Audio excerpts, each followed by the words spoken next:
കഴിഞ്ഞ 5 മാസത്തിനിടെ 4 തവണയാണ് ലോക്സഭാ പ്രതിപക്ഷ നേതാവ് രാഹുൽ ഗാന്ധി ബീഹാറിലെത്തിയത്. 2 കാരണങ്ങളാണ് ഇതിനു പിന്നിൽ. ഒന്ന്, സംസ്ഥാനത്തെ കോൺഗ്രസ് നേതാക്കളെയും പ്രവർത്തകരെയും ഊർജ്ജസ്വലരാക്കുക. 2, ഒക്ടോബർ നവംബർ മാസങ്ങളിൽ നടക്കാനിരിക്കുന്ന നിയമസഭാ തിരഞ്ഞെടുപ്പിൽ പ്രതിപക്ഷ സഖ്യമായ മഹാഗത്ബന്ധനിൽ കൂടുതൽ നിയമസഭാ സീറ്റുകൾ വാങ്ങിയെടുക്കുക.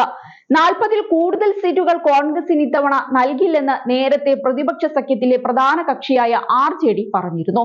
2020-ൽ 70 സീറ്റുകളിലാണ് കോൺഗ്രസ് മത്സരിച്ചത്. ഇതിൽ 19 സീറ്റുകളിൽ മാത്രമേ കോൺഗ്രസിന് വിജയിക്കാൻ കഴിഞ്ഞുള്ളൂ. സഖ്യത്തിലെ ഇടതുകക്ഷികൾ 29-ൽ 16 സീറ്റുകളിൽ വിജയിക്കുകയും ചെയ്തിരുന്നു. കഴിഞ്ഞ തവണ മത്സരിച്ച 70 സീറ്റുകൾ ഇത്തവണ കോൺഗ്രസിന് നൽകില്ലെന്ന RJD നേതാവും പ്രതിപക്ഷ സഖ്യത്തിന്റെ മുഖ്യമന്ത്രി സ്ഥാനാർത്ഥിയുമായ തേജസ്വി യാദവിന്റെ വാക്കുകൾ രാഹുൽ ഗാന്ധിയുടെ മനസ്സിലുണ്ട്. അതിനെ മറികടക്കണമെങ്കിൽ സംസ്ഥാനത്തെ രാഷ്ട്രീയ ഗോതയിൽ കോൺഗ്രസിന് പ്രാധാന്യമുണ്ടെന്ന അവസ്ഥയുണ്ടാകണം. അതിനുവേണ്ടിയാണിപ്പോൾ രാഹുലിന്റെ ഈ ശ്രമം. അതുകൊണ്ട് തന്നെ ബീഹാറിലേക്ക് തുടർച്ചയായി വരാൻ രാഹുൽ ശ്രമിക്കുകയുമാണ്. ബീഹാറിൽ കോൺഗ്രസിന്റെ ന്യായ് സംവാദ് പരിപാടിയുടെ ഭാഗമായി ദർഭംഗയിലെ അംബേദ്കർ ഹോസ്റ്റലിലെ വിദ്യാർത്ഥികളുമായി സംവാദം നടത്താനെത്തിയ രാഹുൽ ഗാന്ധിയെ ബീഹാർ പോലീസ് തടഞ്ഞിരുന്നു. എങ്കിലും വിദ്യാർത്ഥികളുടെ അടുത്തേക്കെത്തിയ രാഹുൽ താനും തന്റെ പ്രസ്ഥാനവും സഖ്യകക്ഷികളും ഉയർത്തിയ സമ്മർദ്ദത്തിന്റെ ഭാഗമായാണ് മോദി സർക്കാർ ജാതി സെൻസസ് നടപ്പിലാക്കിയതെന്ന് പറഞ്ഞു. നിങ്ങൾക്ക് കഴിയുമെങ്കിൽ തടഞ്ഞു നോക്ക് എന്നാണ് രാഹുൽ എക്സിൽ കുറിച്ചത്. നിതീഷ് ജി, മോദി ജി, നിങ്ങൾക്ക് കഴിയുമെങ്കിൽ തടഞ്ഞു നോക്കൂ. ജാതി സെൻസസിന്റെ കൊടുങ്കാറ്റ് സാമൂഹിക നീതി, വിദ്യാഭ്യാസം, തൊഴിൽ മേഖലകളിൽ വിപ്ലവം സൃഷ്ടിക്കുമെന്ന് രാഹുൽ ഗാന്ധി തുറന്നടിച്ചു. ഈ സംഭവത്തിന് ശേഷം നവോത്ഥാന നായകരായ ജ്യോതിറാവു ഫൂലെയുടെയും സാവിത്രിബായ് ഫൂലെയുടെയും ജീവിതകഥ പറയുന്ന ഫൂലെ സിനിമ കാണാനും അദ്ദേഹം സമയം കണ്ടെത്തി. പിന്നോക്ക ന്യൂനപക്ഷ ദളിത് പ്രശ്നങ്ങളിൽ ഇടപെടുന്ന സാമൂഹ്യ പ്രവർത്തകരോടൊപ്പമാണ് രാഹുൽ ചിത്രം കണ്ടത്. അതിനുശേഷം സാമൂഹ്യ പ്രവർത്തകരോടൊപ്പം രാഹുൽ സംവദിക്കുകയും ചെയ്തു. നേരത്തെ സംസ്ഥാനത്തെ കോൺഗ്രസിന് പുതിയ അധ്യക്ഷനെ തിരഞ്ഞെടുത്തിരുന്നു. പാർട്ടിയുടെ ദളിത് മുഖവും MLA-യുമായ രാജേഷ് കുമാറാണ് പുതിയ സംസ്ഥാന അധ്യക്ഷൻ. രാജ്യസഭ MP കൂടിയായ അഖിലേഷ് പ്രസാദ് സിംഗ് ആയിരുന്നു ഇതുവരെ സംസ്ഥാന കോൺഗ്രസ് അധ്യക്ഷൻ. സംസ്ഥാനത്തെ ദളിത് വിഭാഗത്തെ പാർട്ടിയോടൊപ്പം നിർത്തുക എന്ന ലക്ഷ്യത്തോടെയാണ് രാജേഷ് കുമാറിന് പുതിയ ദൗത്യം നൽകിയിരിക്കുന്നത്.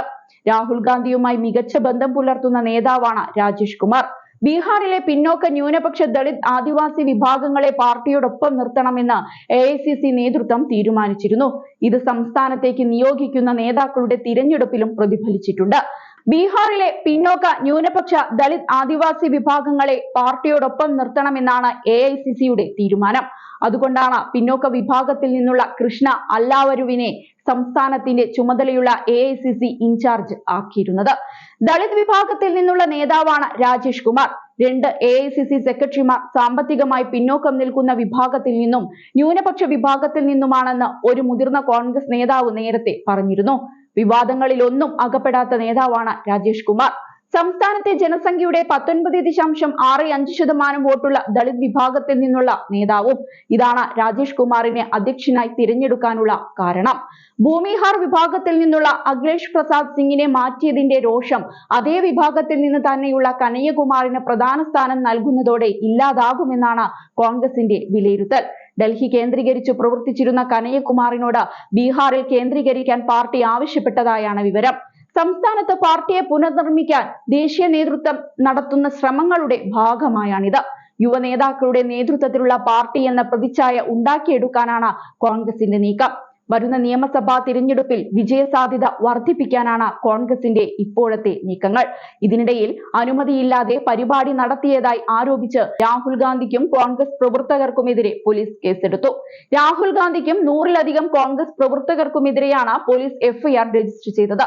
അനുമതിയില്ലാത്ത പരിപാടി നടത്തിയതിന് കൂടുതൽ ആളുകൾക്കെതിരെ രണ്ടാമത്തെ FIR-ഉം ഫയൽ ചെയ്തിട്ടുണ്ട്. രാഹുൽ ഗാന്ധിയെയും 19 കോൺഗ്രസ് പ്രവർത്തകരെയും പ്രതി ചേർത്താണ് FIR രജിസ്റ്റർ ചെയ്തിരിക്കുന്നത്. കൂടാതെ പേരറിയാത്ത 100-ൽ അധികം കോൺഗ്രസ് പ്രവർത്തകരും കേസിൽ പ്രതികളാണ്. നേരത്തെ രാഹുൽ ഗാന്ധി എത്തിയ വാഹനം ലളിത് നാരായൺ മിഥില സർവകലാശാലയുടെ ഗേറ്റിനു മുന്നിൽ തടഞ്ഞിരുന്നു. അംബേദ്കർ ഹോസ്റ്റലിലേക്ക് പോകുന്നത് തടയാനായിരുന്നു ഇത്. ടൗൺ ഹാളിൽ പരിപാടി നടത്താമെന്ന് ഭരണകൂടം അറിയിച്ചുവെങ്കിലും രാഹുൽ ഗാന്ധി തന്റെ കാറിൽ നിന്ന് ഇറങ്ങി നടക്കാൻ തീരുമാനിക്കുകയായിരുന്നു.